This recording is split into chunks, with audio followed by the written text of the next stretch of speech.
Bom dia.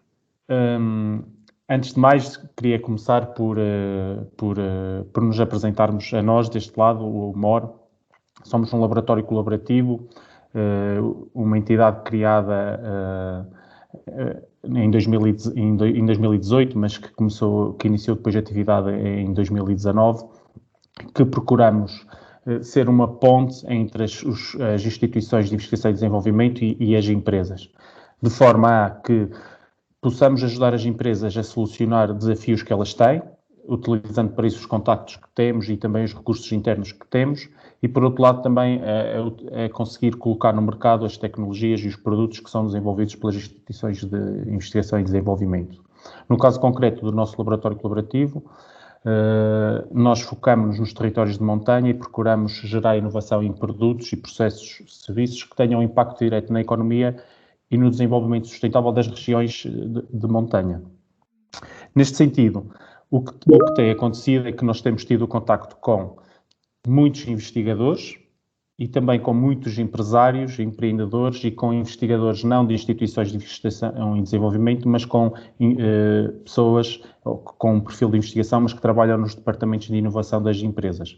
E o conjunto alargado destas pessoas todas elas têm histórias e experiências de vida interessantes que nós achamos que seria importante conseguir partilhar algumas dessas histórias, alguns desses desafios, experiências, porque estas experiências no final do dia poderão ser interessantes para outras pessoas. Neste sentido, decidimos criar aqui umas conversas informais com diferentes personalidades e decidimos iniciar este ciclo com uma série de conversas que decidimos chamar Cabeças Inovadoras, onde pretendemos falar com empresários, empreendedores de diferentes espectros, desde daquele jovem que teve uma ideia e que participou num concurso e até ganhou o concurso e está agora a tentar lançar o produto no mercado, até à outra ponta do espectro, também um jovem que teve uma ideia e lançou o produto no mercado e que agora dominam completamente o mercado nacional. Queremos ir aos dois extremos e tudo o que está pelo caminho também. Neste sentido, e para as pessoas que nos possam ver e ouvir, ou apenas ouvir pelas plataformas e pelas redes sociais, onde vamos depois partilhar esta conversa, as informações quer do laboratório colaborativo, quer também do Pedro e da sua empresa vão estar na descrição e depois as pessoas podem, seguindo os links, consultar as informações que estão disponíveis. Neste sentido, queria agradecer então ao Pedro Mendes, que é o diretor executivo da empresa Spawn Foam, por teres aceito estar aqui hoje.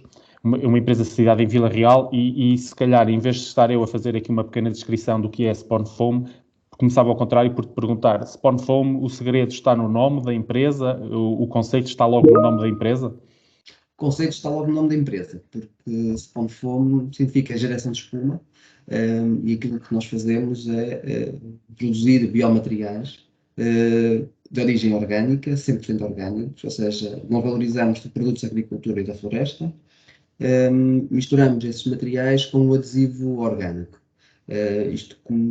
Nós desenvolvemos várias tecnologias de adesivo, e uma delas, de facto, é como se fosse o crescimento de cogumelos, ou seja, é quase como o crescimento de cogumelos, ou seja, é uma criação de uma espuma de fungos, e portanto daí o nome, a gênese do nome Spawn Foam, que é um dos constituintes da produção de cogumelos, a produção de spawn. Uhum. Como é que surgiu esta ideia de trabalhares com, no final são biomateriais, não é? Biocompósitos? Sim. Como é que surgiu a ideia? Eu, na altura, ainda era estudante de mestrado em Engenharia Mecânica e na altura foi apresentado numa das cadeiras de materiais, de inovação de materiais, foram apresentadas várias tecnologias, vários conceitos que à época, estamos a falar em 2013, já há uns anos, 2012, 2013, novos materiais, novas tecnologias, de lá fora, no estrangeiro, em Portugal, falava-se ainda muito nos pós-urtanos à época, e portanto eu sempre estive ligado em grupos e de atividades de natureza, valorização da natureza, portanto sempre foi um tema que estava na minha agenda, na ordem do dia, e àquela época, assim, por que não trazer este conceito americano, neste caso era o conceito americano, de uma empresa americana, Ecovati, trazer aquele conceito para a Europa, para Portugal, inovando, fazendo diferente, e por que não desenvolver a própria tecnologia à época. Portanto, e assim foi. Tivemos a oportunidade, após isso, de participar num programa chamado Passaporte para Empreendedorismo, promovido pelo IAPMEI. Esse projeto, esse programa, permitiu definir um modelo de negócio à época, muito diferente daquilo que fazemos hoje. Portanto, o tempo, as coisas foram evoluindo, foi a participação nesse programa, a formação na área de empreendedorismo, da área das ciências empresariais. Mais tarde, depois desenvolvi a minha tese de mestrado, caracterizar este tipo de materiais, biomateriais, ainda sem tecnologia, ainda uma coisa muito, muito rudimentar. Eu fui trabalhar noutra área. Mais tarde tivemos a oportunidade de participar num programa internacional de empreendedorismo, chamado CoITech, promovido pela Cotec. Era um programa internacional de transferência de tecnologia das universidades, dos centros de investigação para o mercado, criação de novas empresas. Isto em 2016, 2017. E assim foi, ou seja, a participação desse programa com um conjunto de amigos, o output dessa participação foi a criação da SpawnFoam em janeiro de 2017, como professora da Universidade de Trás-os-Montes de Alto Douro, a Guilhermina. Ainda somos hoje os dois únicos sócios da empresa. Portanto, esta junção de ideias, de conhecimentos e de vontades permitiu criar a empresa, que hoje em dia é uma spin-off da Universidade de Trás-os-Montes de Alto Douro, da UTAD, e estamos sediados em Vila Real no...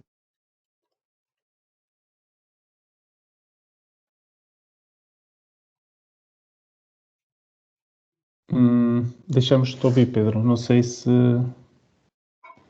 por excelência. Ok. Sim, deixamos-te ouvir aqui durante uns segundos. Talvez seja um problema da internet. Não sei se nos estás a conseguir ouvir.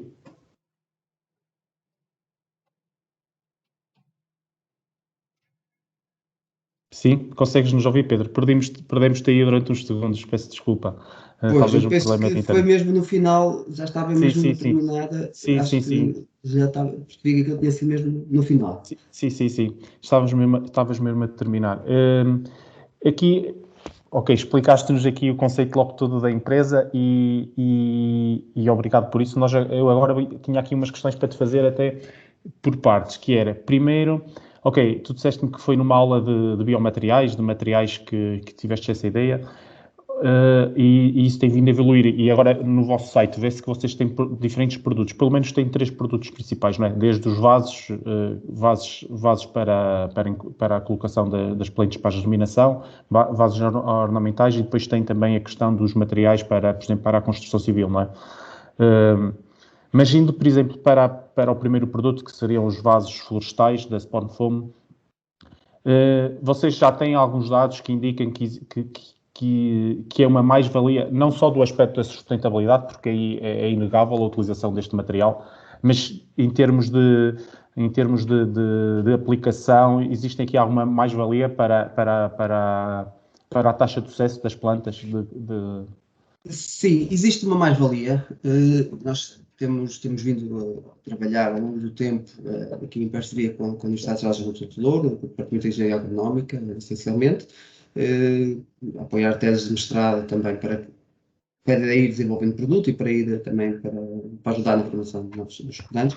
Portanto, existem mais-valias porque nós estamos a utilização dos vasos biodegradáveis durante a germinação, ou seja, nós não precisamos de retirar a planta do vaso e depois colocá-la na terra. O vaso e a planta podem ir juntos para a terra, o vaso vai se degradar, ele degrada-se em 2 semanas, sensivelmente, portanto é muito rápida a degradação, Sim. Mas em viveiro tem o tempo suficiente, tem a duração suficiente para a germinação das plantas. Com regras normais pode durar à vontade pelo menos 1 ano. Dependendo depois da aplicação, a gente consegue definir, pelo menos melhorar a durabilidade. Portanto, temos menor manipulação. O vaso serve de substrato para a planta e, portanto, logo só estes 2 fatores, independentemente de todos os outros possíveis, só estes 2 fatores melhora e muito a taxa de sucesso. Portanto, já para não falar na questão de possível poluição por microplásticos dos solos, porque quando estamos a utilizar tabuleiros ou vasos plásticos, eles acabam sempre por partir e, portanto, numa operação de sementeira ou plantação, alguma coisa vai sempre ficar nos solos. E no final deste processo de plantação, o tabuleiro não necessita de regressar ao viveiro, porque está a ser logo plantado, portanto, é menos uma viagem de retorno, ou pelo menos já não vai para o aterro ou para o processo de reciclagem. Portanto, há aqui várias vantagens, para além daquela direta de ser um produto biodegradável. Claro. Existem muito mais vantagens. Sim. Vocês, neste momento, já têm alguma capacidade produtiva para colocar produto no mercado? Nós temos capacidade produtiva, nós vamos lançar agora no mercado um kit de germinação doméstico, juntamente com o produtor de sementes orgânicas, sementes vivas, é líder, é líder nacional e penso que a nível europeu também acaba por ser líder, não é o número 1, mas acaba por ser líder no seu segmento. Portanto, vamos fazer aqui uma parceria de lançamento de um vaso orgânico com substrato e semente. Estava previsto ainda ser agora em fevereiro, mas vamos só lançar em março. Nós estamos neste momento mesmo a ultimar esse processo. Portanto, à data de hoje vai chegar hoje a prensa que estava em falta, portanto houve um atraso devido às operações logísticas e portanto vamos lançar o produto agora no mercado. Nós temos capacidade de produção acima de 10 mil unidades ano deste vaso para este ano. Ou seja, já a contar com o início de produção em março, conseguimos produzir pelo menos 10 mil unidades, havendo procura para isso. Estamos a trabalhar para que isso aconteça, é um facto, mas esta é a capacidade de produção. E contamos ainda durante o primeiro semestre ter o tabuleiro de sementeira florestal também pronto para lançar no mercado. Os moldes estão feitos e, portanto, agora é mesmo uma questão de conciliar a produção dos vasos que estamos a lançar agora com a produção depois do tabuleiro. Portanto, estamos a falar de um tabuleiro de 9 por 5 células, ou seja, 9 por 5 e também um tabuleiro de 8 células de crescimento. Portanto, este tabuleiro de 9 por 5 está otimizado para a plantação florestal, eucalipto, pinheiro, entre outras, podemos falar de castanheira, e, portanto, entre outras plantas. E o tabuleiro de 8 células, é um tabuleiro mais pequeno, de cerca de 6 cm de altura, que será um misto entre o doméstico, aquele curioso que queira fazer germinação, até mesmo pequenos agricultores. Se bem que o grande também funciona para a agricultura. Sim, mas tem aqui então esta vertente, que é uma questão para o cidadão comum e, por outro lado, também a solução para empresas do ramo florestal, por exemplo, não é? Sim, o vaso florestal. O vaso de 10 centímetros, que eu estava aqui a falar, nós estamos, ou seja, o design que foi feito é compatível com algumas máquinas de enchimento automático, com algumas máquinas que existem no mercado. Portanto, está a ser conciliado, vamos preparar isso agora, muito breve trecho, com o produtor de máquinas europeu, para ele também adaptar as suas máquinas, ou seja, arranjar aqui uma forma de adaptar o próprio vaso a um processo automatizado de enchimento. Portanto, para quem vende plantas, em vez de vender a planta em vaso plástico, poder vender logo no vaso biodegradável. Este vaso de 10 cm é apenas o primeiro modelo que vai agora para a distribuição, mas é possível fazer outros modelos, outras geometrias. Nós tínhamos, como teste de mercado, nós fizemos um teste de mercado no passado, era uma floreira de 20 centímetros, ou seja, não era compatível com o processo de enchimento automático, mas foi para testar o conceito, para testar o próprio produto na frente de loja, na prateleira, perceber o feedback do cliente, o feedback do comerciante, quais eram os desafios, como é que o produto poderia ser explicado para o cliente. Ou seja, estes produtos orgânicos não são de rápido entendimento, ou seja, às vezes as pessoas falam, é um produto verde biodegradável, pensam logo em produto de fraca qualidade. Não é o caso. Ou seja, estamos a falar de um produto Claro, de alta tecnologia, a um preço de mercado razoável, pensado de facto para a exportação, mas também para o consumo interno, ou seja, para o cidadão português. Portanto, é preciso, tivemos aqui que conjugar diferentes realidades, vários mundos. pois, Reconhecemos que isto já devia ter sido lançado ainda em 2020, mas devido à situação atual houve muitos atrasos, também muitas incertezas da nossa parte, muitos desafios. O mercado atual não é aquele que era há um ano atrás. Muita coisa mudou. sim, Muita coisa mudou. Algo que nós percebemos foi que muitos dos nossos, que poderiam ser os nossos clientes, porque o nosso negócio é business to consumer, portanto, aquela faixa de B2B da loja de rua, muitos desses negócios desapareceram. pois, E, portanto, tivemos que reajustar toda esta estratégia de comercialização, apostar de facto nos meios digitais, também já era a gênese, já seria a gênese do negócio, mas apostar numa nova estratégia de colocar o produto no mercado e até a própria estratégia de comunicação. Hoje em dia pensa-se num produto biodegradável, mas em termos de comunicação é para o cidadão que passa mais tempo em casa, daí lançarmos este kit de germinação doméstica para a pessoa claro, ter as claro. suas ervas aromáticas em casa, sempre frescas Sim, e sim, sim. próximas. Do que percebi, é, estes biomateriais, vocês utilizam resíduos, biorresíduos, não é? Resíduos da indústria florestal e outros que possam utilizar, mas depois é produzido por vocês o processo, não é? Utilizam os resíduos para depois produzirem os vossos materiais. Sim, atualmente o processo é todo feito interno, é feito no Régidor Parque. Nós Uhum. temos laboratório, temos lá uma pequena unidade de produção, uma pequena unidade de produção. Uhum. E, portanto, a biomassa entra, nós produzimos o adesivo, também com resíduos da agroindústria, com subprodutos da agroindústria, portanto, faz-se esta mistura da biomassa já calibrada, já tratada, porque nós não temos capacidade de calibrar a biomassa ainda, para isso é que queremos sair desta unidade e ir para uma unidade industrial, mal a gente tenha a oportunidade de para ganhar escala, para se poder ganhar Claro. escala. Portanto, após este teste que vamos fazer agora, com as sementes vivas, é esse o nosso intuito, é ganhar escala. Portanto, a biomassa entra já calibrada no nosso processo, bem proveniente atualmente da indústria dos pellets, portanto, já é biomassa de uma exploração florestal sustentável. Portanto, a biomassa entra no nosso processo de transformação, é adicionado o adesivo produzido também lá na empresa, produzido aqui na empresa, e, portanto, esta mistura entra para a moldagem, vai para um processo de estabilização e sai produto acabado, portanto. Ok. Daí é embalado e feita a expedição. Sim, ou seja, uma produção praticamente toda vossa, a única coisa é aqui a missão de utilizar os resíduos da indústria. Sim, podemos utilizar vários tipos de resíduos, ou seja, nós estamos a falar de resíduos florestais, mas podemos falar da agroindústria. Claro, Subprodutos da sim. vinha, os mostos da vinha, podemos falar na questão da olivicultura, dos frutos secos. Sim, Existem várias sinergias, vários materiais que se podem incorporar.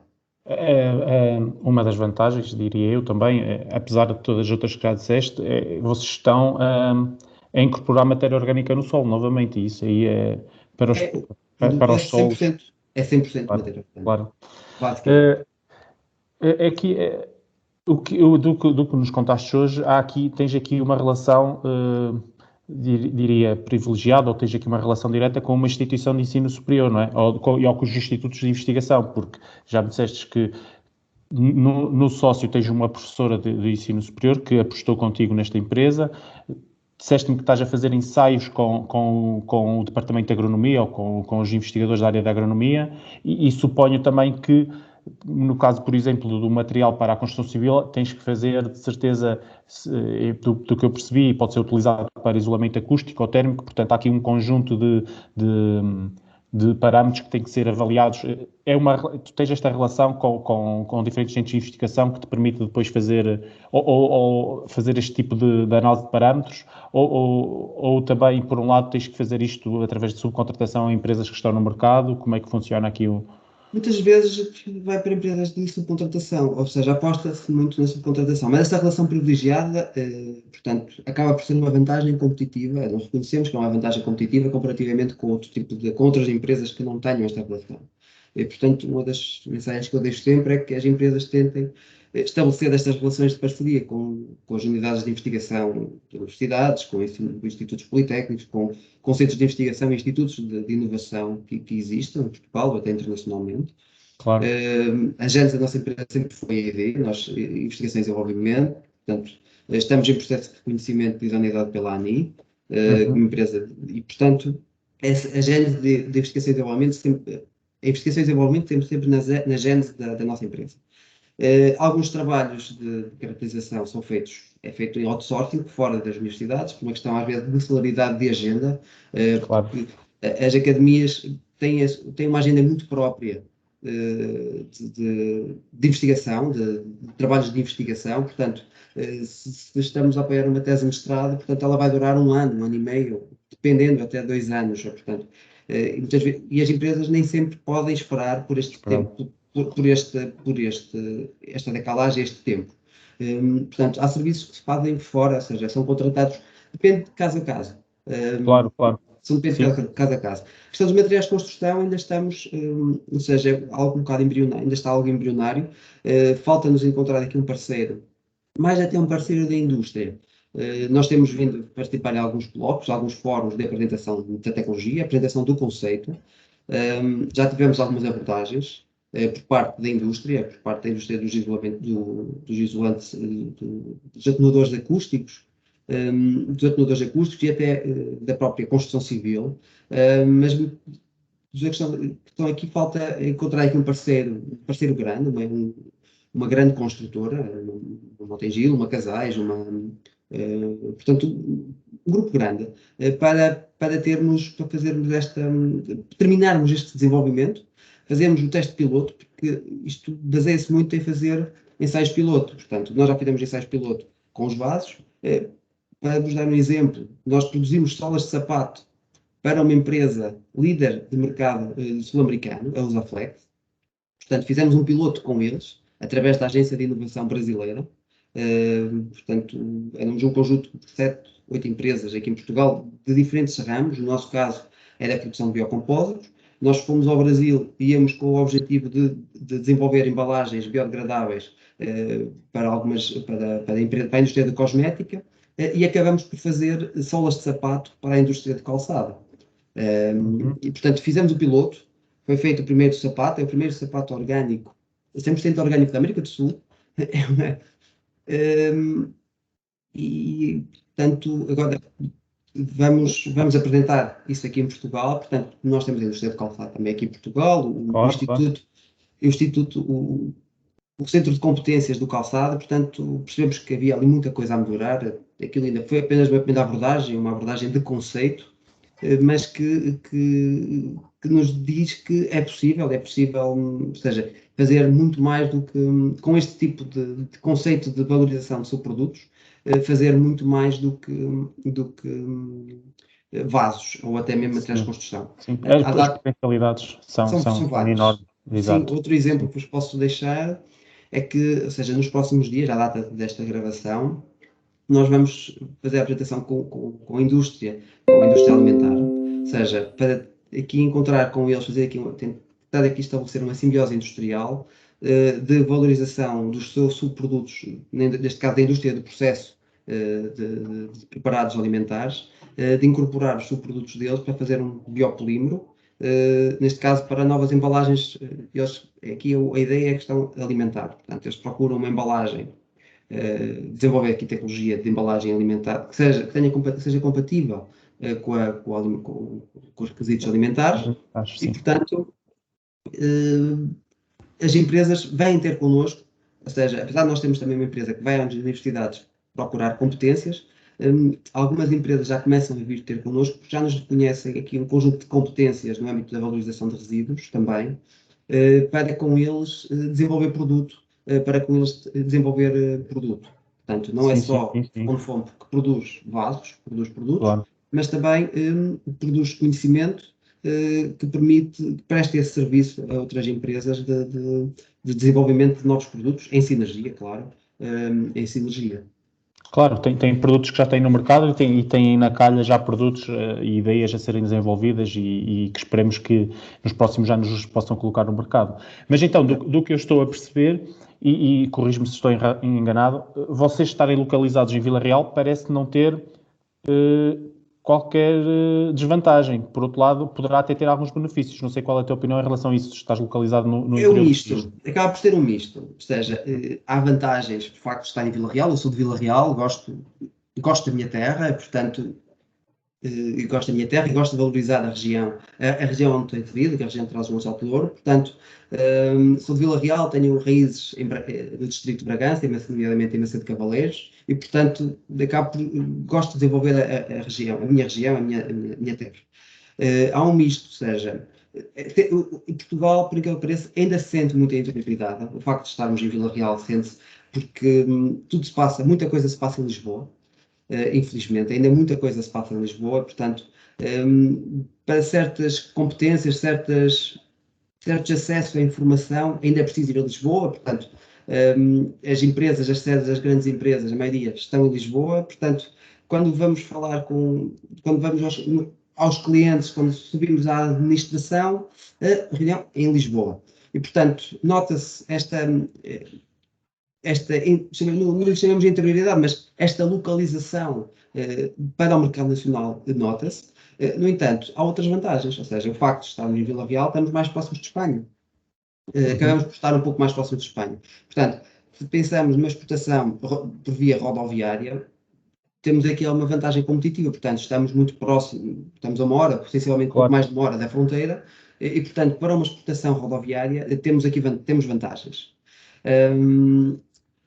Temos vantagens. Portanto, há aqui vantagens, há desvantagens, há desvantagens. Portanto, aqui uma grande vantagem que eu vejo é o facto de estarmos próximos de estarmos no centro estamos num parque de ciência e tecnologia, ligado a uma rede nacional de parques tecnológicos, e estarmos próximos da academia. Ou seja, que neste caso estamos próximos da Universidade de Trás-os-Montes, mas se estivéssemos do Brigantia, estaríamos próximos certamente do IPB. Portanto, esta proximidade dos parques de ciência e tecnologia com os politécnicos, as universidades, portanto, com os centros de saber, de ciência e de saber, isso sim é que é fundamental para o desenvolvimento das empresas, e pelo menos empresas com a gênese de ideia de desenvolvimento de novos produtos. Claro, isso, e respondeste-me já à outra pergunta, que era esta questão de como é que foi para ti a experiência de te instalares num parque tecnológico, como é o Radiador Parque.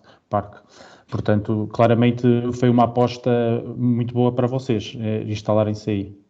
Sim, é uma aposta boa. Há um conjunto de serviços e de valências que estão logo ali disponibilizadas, portanto, dificilmente nós conseguíamos, como empresa, ir para um sítio que já estivesse licenciado, infraestruturado, que tivesse laboratórios. Nós acabamos, apesar de termos processo, nós precisamos de laboratórios, usamos laboratórios, também usamos, portanto, dificilmente arranjávamos este tipo de valências todas num só edifício, num só espaço. Portanto, o que se nota é que estes parques já começam a ser pequenos. Em muitas situações, estes parques começam a ser pequenos e é necessário já pensar em ampliação.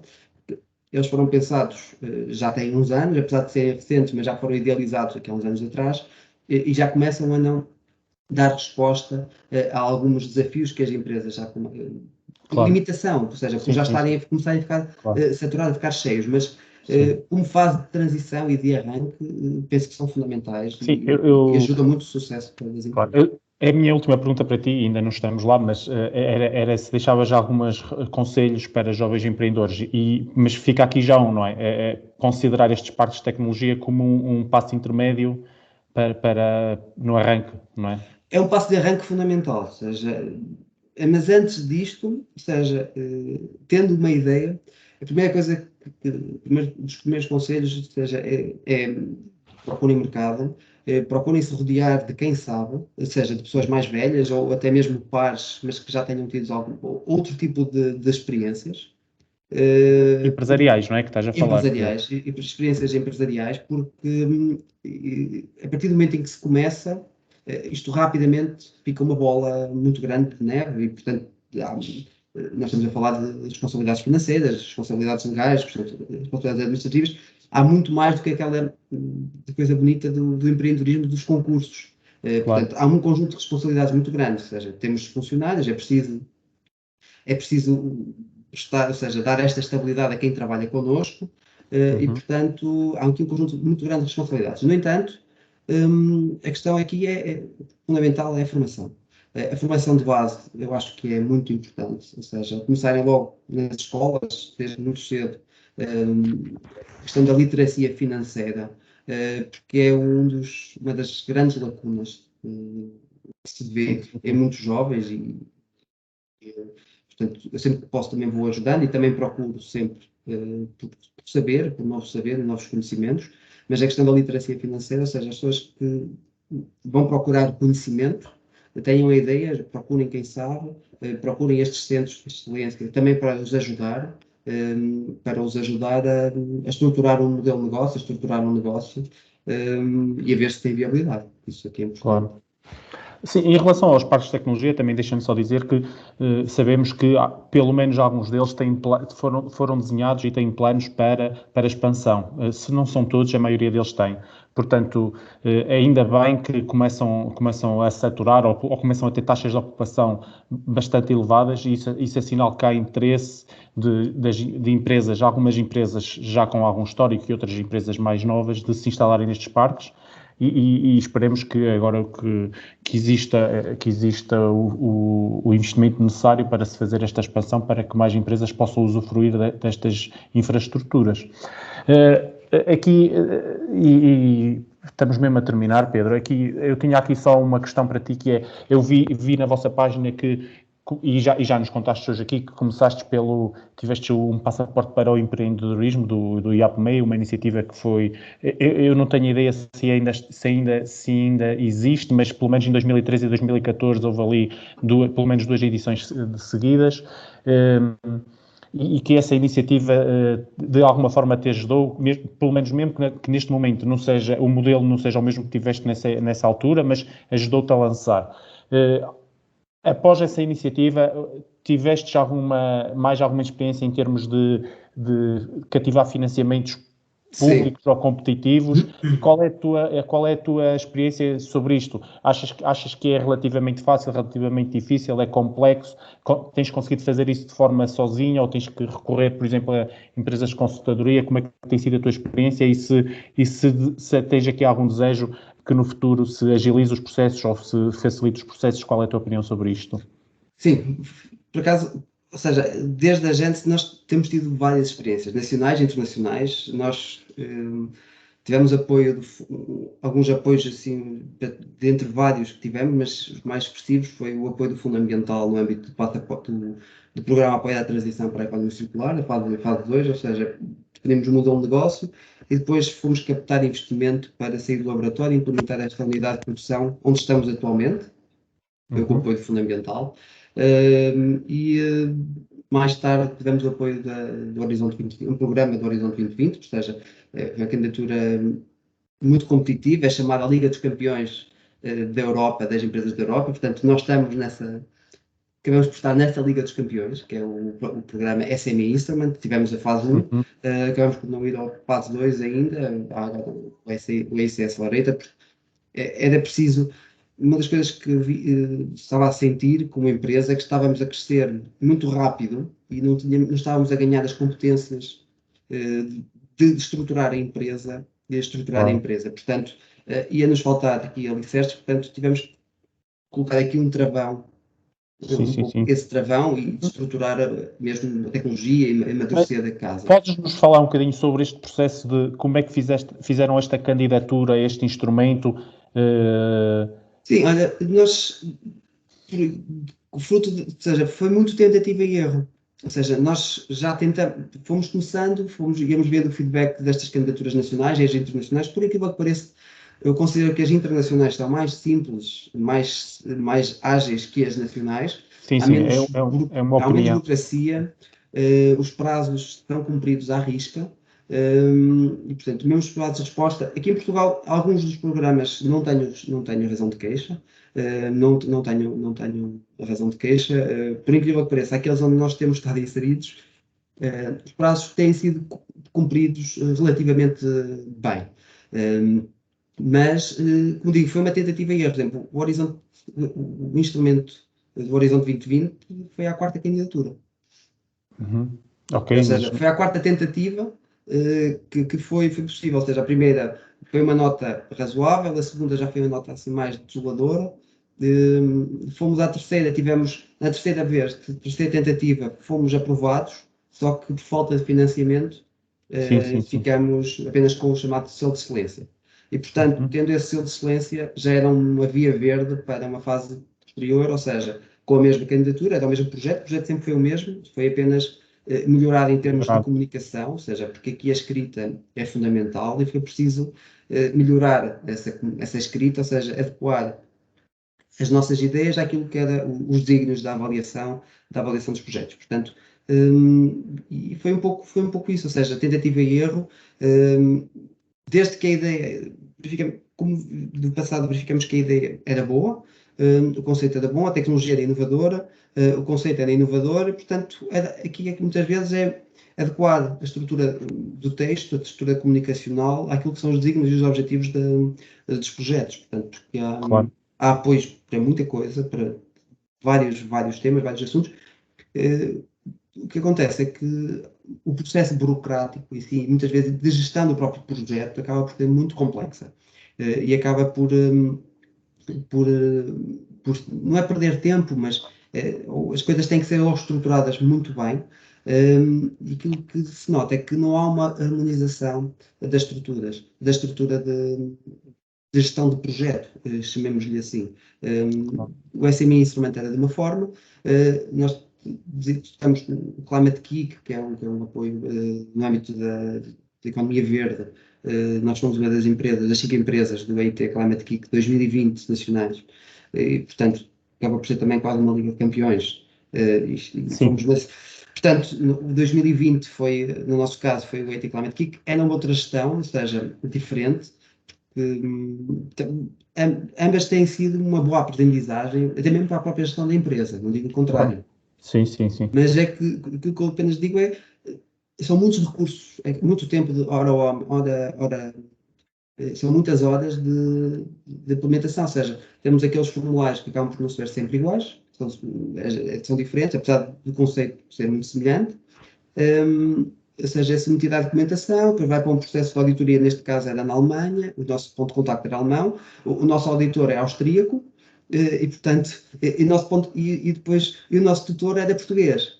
E portanto, aqui o inglês é fundamental nestas candidaturas internacionais, mas para dizer que é multicultural, ou seja, temos vários países envolvidos, entidades de fiscalização muito diversas, portanto, aqui a documentação, neste caso, tinha que ser toda traduzida, ainda não há um modelo europeu da própria documentação fiscal, ou seja, uma harmonização fiscal, por forma que não seja necessário uma coisa muito simples, era preciso traduzir cada linha de uma fatura, tem que ser traduzida, explicada, que era para depois o auditor austríaco perceber aquilo que nós estávamos a fazer em termos da contabilidade no nosso sistema de contabilidade, nacional de contabilidade. Portanto, é este tipo de processos que ainda é preciso melhorar, este tipo de burocracias que é preciso melhorar. Claro. Ok. Mesmo para terminar, em relação aqui à questão do financiamento, muitas vezes estes financiamentos competitivos, muitas vezes não são incentivos não reembolsáveis, mas muitas vezes não chegam aos 100%. E entra aqui a questão de arranjar capitais próprios. Não te queria perguntar exatamente qual é a tua experiência em obter capitais próprios, mas qual é o teu conselho para jovens empresários? Se podes partilhar um pouco de quais são os conselhos que podes dar em relação a esta questão? Porque muitas vezes fala-se tentar com familiares e amigos, mas depois já há outras ferramentas, não é? Desde investidores privados, etc. Sim, ou seja, uma forma de iniciar um dos conselhos é estes pequenos concursos de empreendedorismo, de voucher de 5 mil euros, vouchers de 5, 10 mil, depois depende de 1000, depende muito do tipo de candidatura, mas eu penso que uma das boas formas de começar é por estes concursos, pequenos concursos, apesar de. E porque é que isto vai fazer? Isto vai nos ajudar a validar a ideia. Ou seja, se nós também não passarmos nesses concursos, ou seja, dificilmente a ideia até pode ter muito sucesso e podia não ter sido bem analisada ou bem escrita. Mas acaba por ter logo um crivo à partida. E um bom crivo. Ou seja, é um crivo muito rápido. Nós percebemos que aquilo que estávamos a montar estava a ser bem montado. Ou seja, podemos pedir ajuda aos parques de ciência e tecnologia, às incubadoras das universidades. Portanto, pedir ajuda também para estruturarmos as nossas ideias, para ir a estes pequenos concursos de empreendedorismo, que vão nos ajudar a ganhar logo aqui algum capital para iniciar e para iniciar um negócio. As business angels, os capitais de risco, eu penso que já devem ser pensados numa fase já posterior, ou seja, não logo muito primária, pelo menos os portugueses, ou seja, os nossos capitais de risco, as capitais de risco nacionais e as internacionais, as abordagens à empresa são muito diferentes, o risco da empresa é muito diferente. Portanto, são importantes no modelo de financiamento das empresas.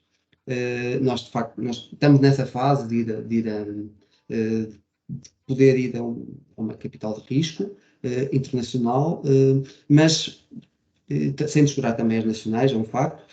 Mas, como digo, estes pequenos concursos de inovação e de empreendedorismo acho que são boas ferramentas de início de negócio, de validação da ideia, porque se não passar sem passar nesse crivo, portanto, o negócio pode correr logo muito mal. Ou seja, Claro. E pode ter aqui consequências muito más para o empreendedor e ficar logo desmoralizado à partida. Sim, sim. Porque também não é só preciso, não é só ter a vontade, mas é preciso também ter aqui é preciso também ter a vontade, ou seja, não é só ter a ideia, mas é preciso também ter aqui a vontade e a predisposição para este mundo do empreendedorismo e do mundo empresarial.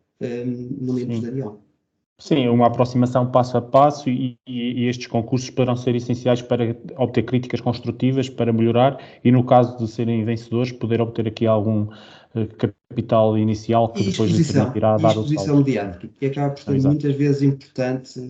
Nós muitas vezes vamos a concursos, não pelo prémio em si, mas para ter tempo de antena, como aquilo que estamos a ter aqui agora, apesar disto não ser um concurso, mas que os negócios também precisam de tempo de antena, que é para depois irem poder captar investimento e ganhar credibilidade no mercado.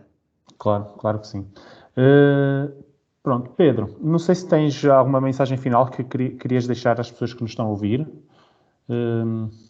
Sim, dizer que se as pessoas que ainda é e continua a ser uma boa aposta da criação de empresas em regiões de interior. A localização nos parques de ciência e tecnologia são fundamentais. E por fim dizer que este tipo de iniciativas, como esta de transmissão de testemunhos, penso que são boas iniciativas de fomentar também empreendedorismo, de explicar quais foram as nossas preocupações do passado, os desafios que se avizinham, e que entidades como o Laboratório Colaborativo, que fazem sentido nestas regiões, ou seja, este agente, este modelo de laboratórios, penso serem fundamentais, portanto, porque acabam por ser aqui uma entidade híbrida entre uma empresa e aquilo que é fazem a ponta entre as empresas e o ensino superior. Portanto, as empresas têm agendas próprias, o ensino superior tem agendas próprias, portanto, aqui o laboratório colaborativo pode fazer aqui esta ponte, e penso enfim, para mais uma vez dizer que este tipo de iniciativas como como a que estamos aqui a fazer hoje, são fundamentais para a formação e para a capacitação dos empresários e dos jovens que nos estão a ouvir. Sim. Pedro, obrigado por teres aceito o convite e obrigado por estas palavras finais muito simpáticas. Queria também referir que em breve teremos mais uma cabeça inovadora aqui no programa para ouvir. Nós vamos partilhar pelas nossas redes sociais e pelas diferentes plataformas esta conversa com o Pedro da Spawn Foam. Vamos na descrição desta conversa, vão estar todos os links, quer para o laboratório colaborativo, quer para a empresa do Pedro, a Spawn Foam, mas também, por exemplo, para os parques tecnológicos, etc. Tudo o que se falou aqui hoje, porque achamos que é importante partilhar essa informação e que esteja disponível facilmente para quem nos está a ouvir e tenha interesse nestas instituições também, nestes programas. E queria pedir então que para quem nos está a ver e a ouvir, que se tiverem sugestões, quer de empresários ou de empreendedores ou de empresas que acham que iniciativas que acham que poderiam ser interessantes partilhar a sua história, que deixem ficar nos comentários as vossas sugestões, ou então na descrição terão contactos diretos, por exemplo, por e-mail, que poderão utilizar para fazer essas sugestões. Pronto, terminamos por aqui, Pedro. Muito obrigado então pela disponibilidade.